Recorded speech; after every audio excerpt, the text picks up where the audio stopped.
Hey everyone, hi, welcome back to my channel. I'm Shelly, and what are we doing today? So I missed Tag Tuesday. I've been kind of busy this week in general because my kiddos, my little sweet boys, are home from school now, and we are adjusting to a new and busy summer schedule. So as so I missed Tag Tuesday, but I wanted to do a tag this week. I have a couple of tags in mind coming up for the next couple of weeks. But anyways, I wanted to do a tag, and what tag am I doing? I am doing the Influencee tag, which was created by Fraser Simons at Springboard That, but I have a little bit of a twist. So, from what I know of that video, Fraser, I'm sorry if I summarize this incorrectly, but basically Fraser was talking about all of the books that he had bought based off of YouTubers' recommendations, Booktuber recommendations, Booktuber excitement. Basically, when there was a thrill from a Booktuber that piqued Fraser's interest, and when he was influenced and bought the book, then he included it in his tag. So I'm going to use that idea, but I'm actually going to say Booktube made me read it. Because a lot of the books that I own, I'm pulling my stack closer to me, a lot of the books that I own, I bought because for one reason or another. However, what I think of as Booktube is that Booktube often influences not just my buying, but my actual reading. And so I thought it would be a little bit easier for me to talk about the books that I've read based off of Booktubers influencing me to pick it up. So Booktube made me read it. The Influencee tag, Shelly style. As I get started talking about my influencee-ness, I just wanted to let you all know that I'm going to link everybody's channels down below. I will link them in the order that I talk about these channels, and I tried to highlight and focus on channels that are currently active and still posting videos. So those were my parameters, and now we're actually going to get started. Okay, so the first book I'm going to talk about, I heard it on Bob the Bookerer's channel. And if you know Bob the Bookerer, then you know that this is not going to be a surprise. Bob talks about this book with such great enthusiasm, with such magnanimous energy, that basically I saw Bob talk about this book and I was like, I must read this book now.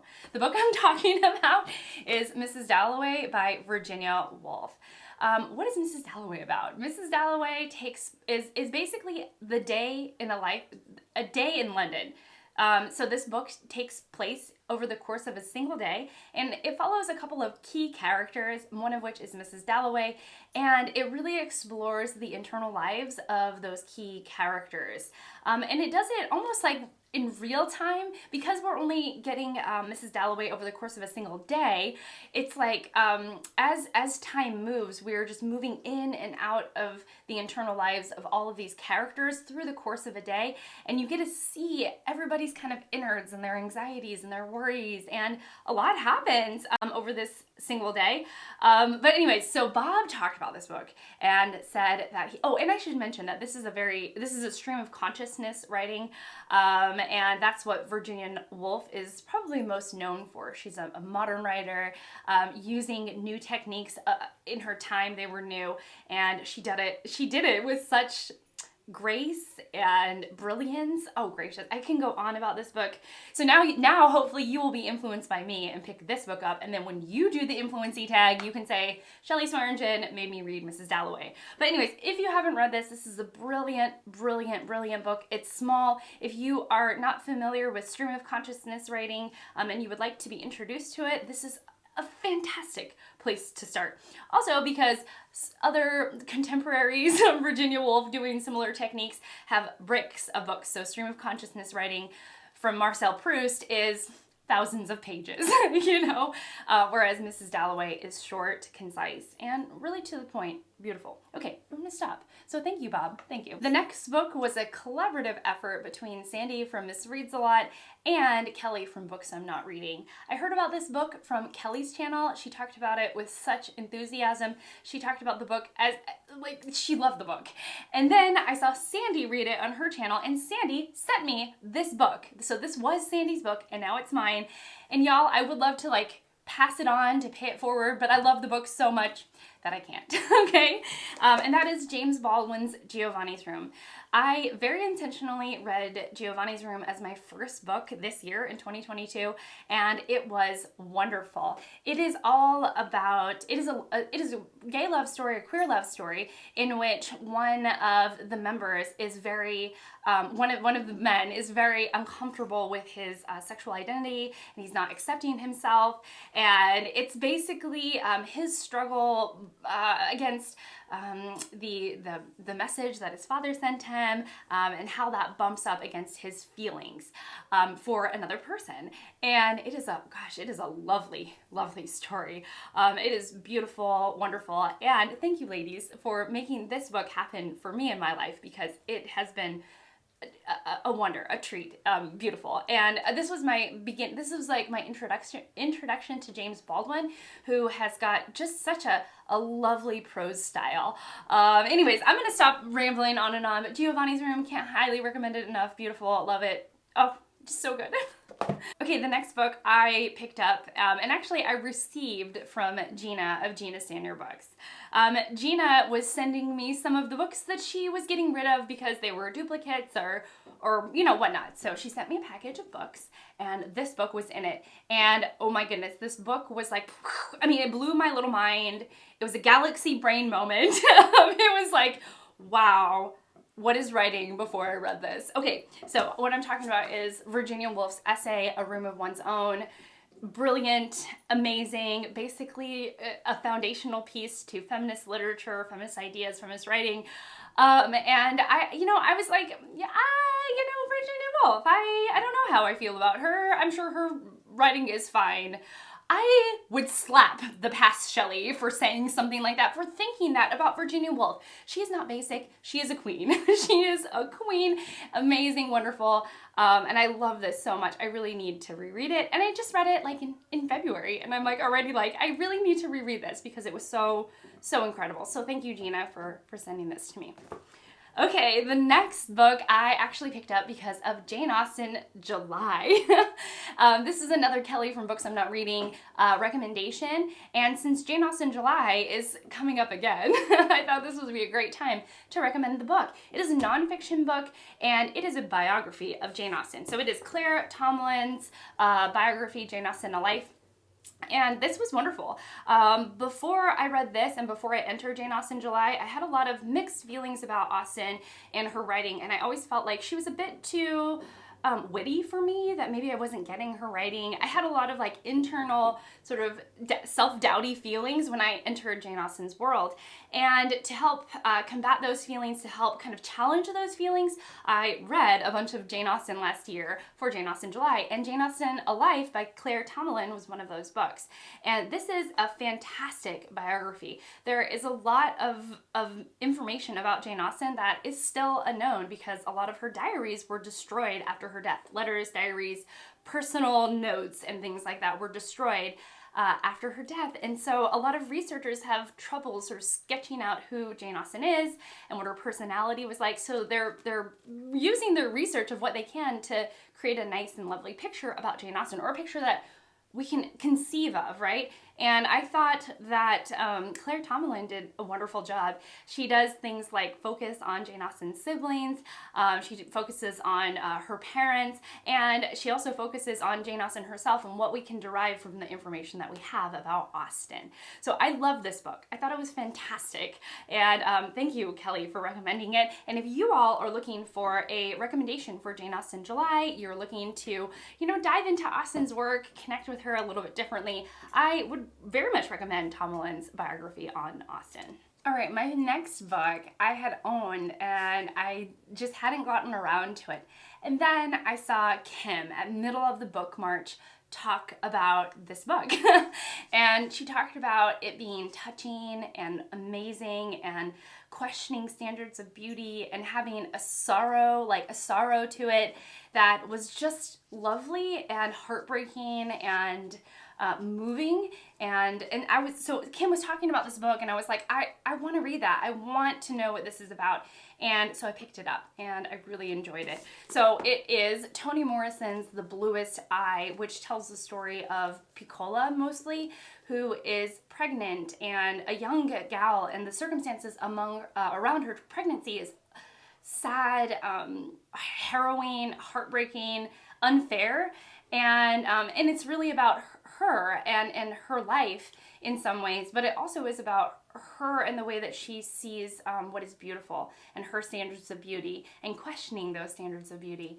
And as a first Morrison, this was a wonderful introduction to Morrison's style, her language, her word choice, the themes that she circles around, and I thought this was a fantastic book. So thank you, Kim, for recommending this to the world at large. And then I took that recommendation and I too fell in love with Morrison. And then after I read this, I read Beloved by Toni Morrison, and I love this even more.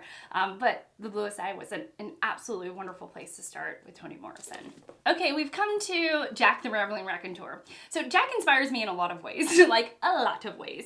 I love the way that Jack is so willing to dig into the ancients, his sense of adventure, and so when Jack talked about this author, I was like, I wonder what she's all about. And then I ended up buying a book by this author, and then Jack and I actually read it together as a buddy read, so it was wonderful. And the book I'm talking about is A.S. Byatt's The Biographer's Tale, not A Biographer's Tale. Anyway, so Jack and I read this together, and sort of famously, not famously for like YouTube, but famously for my life, I actually didn't love this book. I thought it was, it wasn't for me. I did a review, and I think I said that in the review like 50 times. This wasn't necessarily the book for me. However, I could see and understand Byatt's style and the way that she layers information in her book, and it made me really, in her books, and it made me interested in what she does on a topic that I'm more interested in. So basically, I loved her style. The topic, subject, what she explored wasn't necessarily for me, but it was enough for me to be curious about her other books, okay? So yeah, so I was really glad to meet Byatt on the page, and Jack, thank you, this was fun. And even though I didn't love it, I am open to what Byatt has to offer me in the future, and I hope we have a long and wonderful relationship. The next book feels a bit like a collaborative effort, but mostly I'm going to give credit where credit is due. This was Olive's favorite fiction book. Olive had a book, Olive. I will leave Olive linked down below. She's amazing. How do you not? If you don't know Olive, how do you not know Olive? Anyways, so Olive was doing her best and worst books, or best books of 2022, and this was #1, and I was like, if Olive loved it, I'm going to love it. So this was my thought process as I entered this book. And so this is the book. Their Eyes Were Watching God by Zora Neale Hurston. And then I said that this is one of the books in my 22 classics for 2022. I chose this as one of my books, and the Codex Cantina guys came out and they were like, you must read this book. They were like, basically Una, it was Una of the Codex Cantina. I will leave their channel link down below. But Una was like, your mind will be blown. So then I read it and I was like, okay. I could see why everyone loves it. My mind was kind of blown, okay? Wonderful story. So this tells the story of Janie, who is a black woman living in post-Civil War United States and trying to figure out a life that is beautiful. And there are a lot of missteps along the way. And it really, you see her character mostly contrasted against the men in her life, and the way that she changes, the men in her life, and the way that she changes against those men, and the qualities that those men bring out in her, and what she brings out in them. And the book is amazing, okay? I could see 100% why this was Olive's favorite book, and I can also see why Una was enthusiastically yet gently encouraging me to pick it up, because wow. Okay, I'm gonna stop. Wonderful, amazing, what an experience. There's no way I can do this video without mentioning the the Steve Donahue. So Steve Donahue is a book critic in the most classic sense of the word. He writes book reviews and those get published out in the world, but he also has a Booktube channel, and it's really cool to have Steve here on Booktube and to hear him talk about the books that he has been reading, the books that have stood out in his reading life, especially since he has read thousands of books, and so I tend to, my ears perk up at his recommendations, and these last two books were definitely his recommendations to me. The first one was The House of Mirth by Edith Wharton. So I read this recently and I thought it was brilliant. It tells the story of Lily Bart, who is a socialite but doesn't have a lot of money, and that somebody who is a socialite, sort of rubbing elbows with the rubbing elbows with the rich of New York society in the late 1800s, and yet she doesn't have any money of her own, so she has to get kind of creative with her circumstances and her choices. Anyways, so Steve mentioned Edith Wharton as just an absolute perfect writer, that she is amazing, that she is just, her craft is beautiful. Basically, Steve spoke really highly of Edith Wharton, and I was like, okay, this has to happen. So I read this with Elizabeth from Bookins and Books, and it was fantastic. It was fantastic. Wow. I mean, this book, oh gosh, I mean, this, I can't even with this book. Basically, I already want to read it again. There are beautiful sentences, there are wonderful ideas, it is perfectly plotted, it is intricately structured, and it's just, I mean, it's like the perfect book. Does that even exist, y'all? But if there was a perfect book, this is close to it, okay? Okay? That's how I feel. So thank you, Steve. You know, as always, Steve influences my reading quite a bit, so yeah. Okay, so the last book I actually bought on my own, and it was sitting on my shelf, and then I basically emailed Steve, and I was like, is this book good? And he was like, yes, that book is great, so why not read it? You know, like, he was just like, yes, that book is great, and he didn't say why not read it. He just left it there for me to figure it out on my own, and I started reading it immediately. The book I'm talking about is a nonfiction book about one of the great female figures in history. Oh gosh, it was such a good book. Okay, so I'm talking about Catherine the Great by Robert K. Massie. Recommended. I had seen it around, I had read about it, and then Steve gave his stamp of approval of this book, and I picked it up, and I thought it was amazing. It is the biography of Catherine the Great, who was the Empress, the Tsaress, is that right?